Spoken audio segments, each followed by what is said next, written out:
Hey guys, it's Maymay, and today we are learning about measuring. I have had so many people ask me to do a video teaching you how to measure and to use your rulers. Now, this may seem like everybody should know how to do it, but to be honest with you, it can be very confusing, and so I want to take as much of the trouble out of it as I can. So I've done a lot of research, I've watched a lot of YouTube videos trying to figure out the best way to teach you, and I think I've come up with some good ideas, but we'll see. What I've done here is I've taken my Tim Holtz ruler and I've backed it with some white paper so you guys can see it. And I'm going to use this and some other visuals that I've created to kind of teach you how this works. But I'm going to recommend, if you're looking for a good ruler, that you get the Tim Holtz ruler. But the reason I am is because of the way it is marked for us. It's super simple, easy to read, and the markings are very clear. So once we go through what those markings mean, we'll come back to it and look at it a little more. So I'm going to move this one away and then go to our first ruler to talk about measurements. Now, I created this ruler myself. This is just a piece of cardstock, and I did this just so you guys could take a look and see what we've got going on here. So here's what this ruler represents, okay? It is 2 inches. Let me move it over this way. Okay, so this represents 2 inches. Obviously, it's not because I've blown it up really big so we could see it. But what I did was I only marked this first line. This first line is a 1/16 of an inch. I tell you that because I want you to understand that each line that I have here represents 1/16 of an inch, okay? Here's how you get a 1/16 of an inch. In 1 inch, there are 16 lines, okay? So if you counted each of these, let me get a pointer. So if you counted each of these lines, you'd get 1, 2, 3, 4, 5, 6, 7, 8, 9, 10, 11, 12, 13, 14, 15, and your 1 inch mark makes 16. So that is how the inches lined up, or is broken down into 1/16. That's how I have it. Now, a lot of you probably know this. This can go smaller, smaller, smaller, okay? So we could go way down, but pretty much for our purposes, 1/16 is about what we need for crafting. So this is the 1/16 mark, okay? In order to get multiple 16ths, you're just gonna count over until you get there. So if you needed 3/16, you count 1 line, 2 lines, 3 lines. Now, on some rulers, they only show 1/8, so let me show you that. So the ruler I have underneath now is the 1/8 of an inch ruler, and here's what I did. It's the same ruler at the top with the 1/16 line showing, but on this one, I've marked 1/8. Notice that 1/8 is 2/16. Does that make sense? You have 1/16, 2/16, which actually is 1/8. On the, I think these are called English measurements. On English measurements, we measure in such a way that we use odd over even numbers. So even though this is a 2/16 line, we break it down to 1/8. So 1/16 is 1 line, 2 lines is 1/8. Now let me show you where we go up from there. Now, I've moved the 1/16 out of the way and moved the 1/8 to the top. So if 2/16 is 1/8, notice here that 4/16 is a quarter. Now you don't have to remember the whole 16th thing. Just remember that 4 lines, 1, 2, 3, 4 equals 1/4. Okay? So we've gone from 1/16, 1/8 to 1/4. And then let's look at one more. This time I've added 1/2. So notice that this is 1/4 of the inch. This is 1/2 of the inch, which would mean this one would be 3/4 of the inch before we get to a whole inch. Okay, I didn't do a 3/4 of an inch because I feel like once you learn the fourth, the half, then you could know this is the 3/4. All right, so that's the first way to look at this, and that's kind of blown up. Now I want to actually look at it on the Tim Holtz ruler. Now I told you this ruler was a little bit different, and here's why. This ruler does not mark 1/16 of an inch. It only starts with 8s. So you're going to count 1/8 on this ruler. Now the ruler I created is not to scale, remember that, but 2 lines equals 1/8. So when you get here, you're counting 1/8 of an inch for each one of these little lines. So let's count them. 1, 2, 3, 4, 5, 6, 7, 8. So there is 8 marks that are your 1/8 of an inch. If you want quarter inches, notice these are a little more bold. There are 3 lines in the middle plus the 1 inch mark that are more bold. So 2 8s over gives you a quarter. And then 2 more 8s over gives you a half. 2 more 8s gives you 3/4 and then a whole. Okay? So this one's broken down in 8s, and quarters. For the most part, you're going to use 8ths and quarters. You're not very often going to be into your 5/16 or 7/8 or what have you, but you can be. So I want to show you how to measure that. I've made this PDF file that I'm going to link for you in my blog post, so you can go get this file if you'd like it. And what this will do is it's going to break down the it's going to break down the 1/16 of an inch. It's going to break down the 1/8 of an inch and also the 1/4 inches. I'll show you all that in just a second. I'm just trying to stay zoomed in so you guys can see it. For your 1/16 of an inch, obviously one line is a 1/16. Okay, so as we said on the Tim Holtz ruler, there's not a 1/16. It would be between the 1/8 mark. It would be the center of that. So here we've got 1/16. Notice here I've marked 3/16. Okay, how did we get that? We count 3 lines. 1, 2, 3.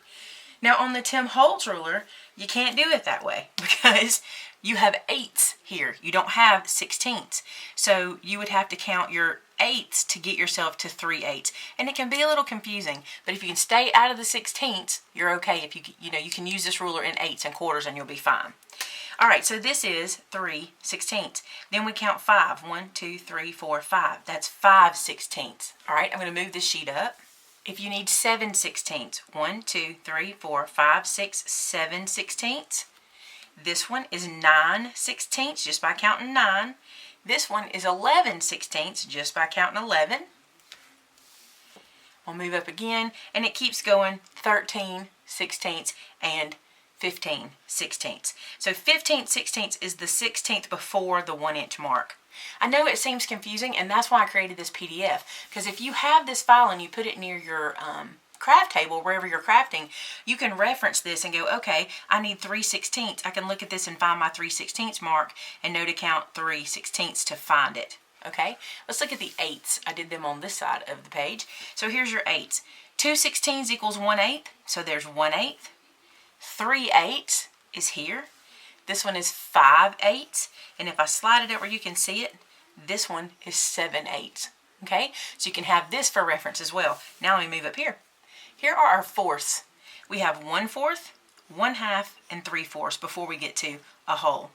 Now, it may seem like overkill, but I gave you this ruler side and this ruler side.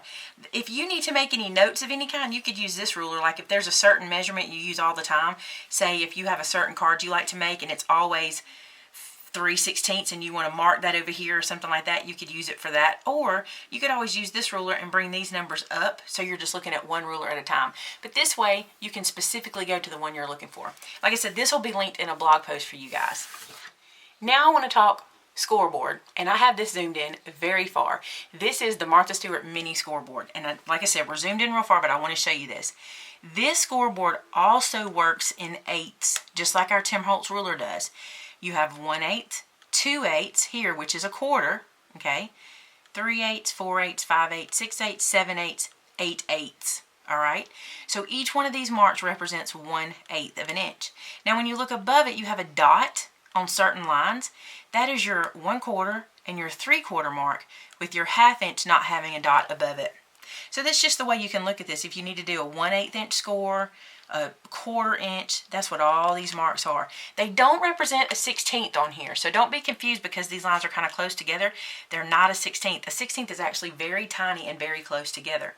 So if you're measuring here, and let's say you needed to do 2 3/8, you'd go to 2 inches, and then you count over 3 lines. 1, 2, 3, and that would be 2 3/8. So you'd score in that line right there. Now you can't score in a 16th on here, so that's one thing you might want to steer clear of the 16th for, because you really can't score them using this scoreboard.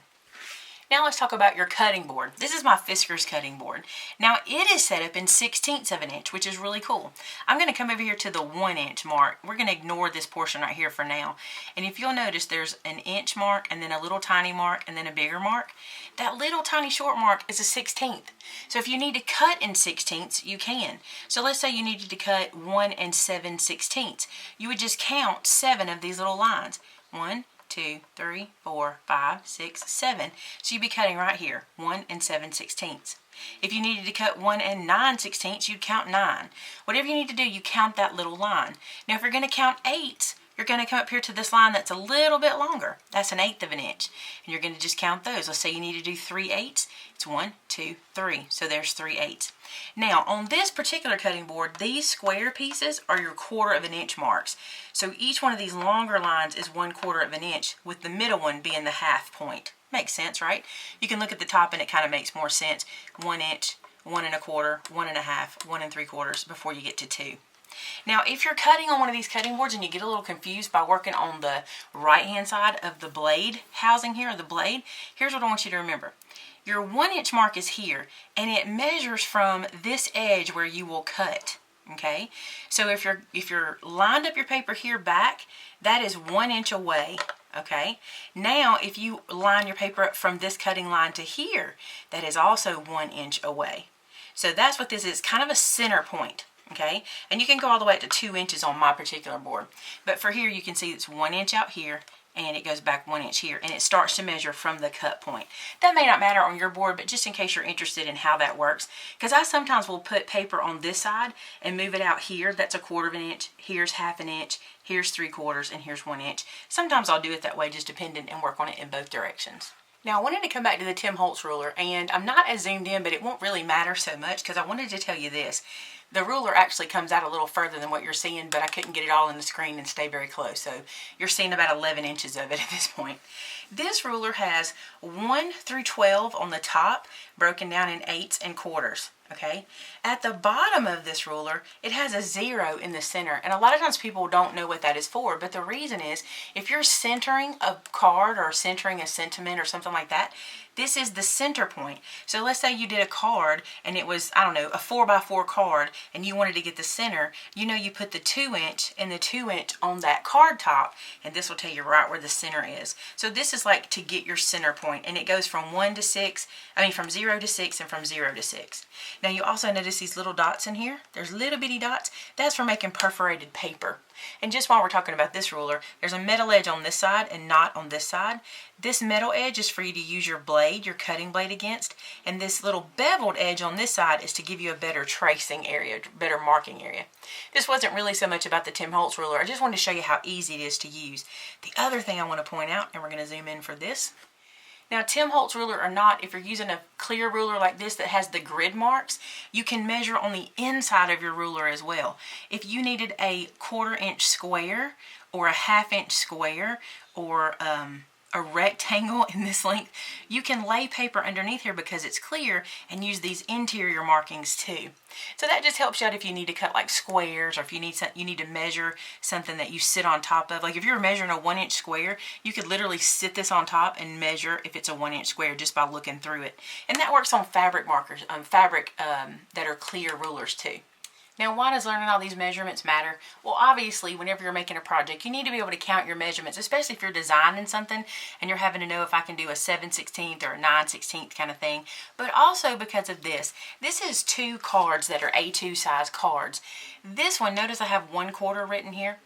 This card is a 4 1/4 by 5 1/2 card base. Okay, that's the white portion of the card.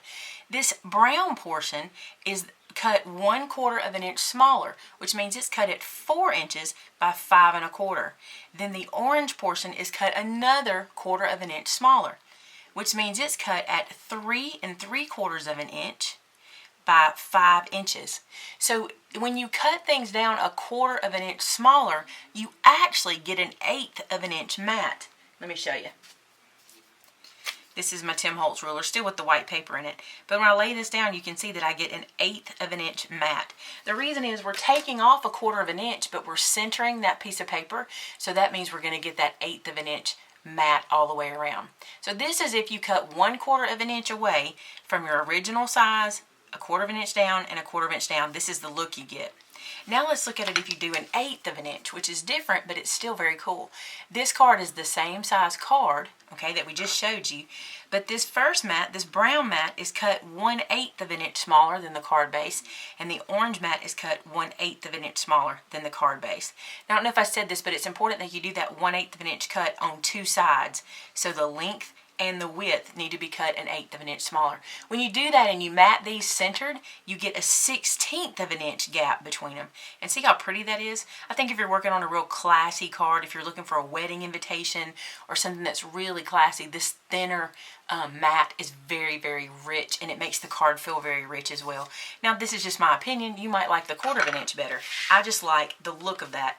I don't do the 1/8 of an inch very often. If I'm doing, like I said, an invitation or some fancy Christmas cards, I might do the 1/8 of an inch, but I pretty much do this 1/4 of an inch because I think you can see more of the paper.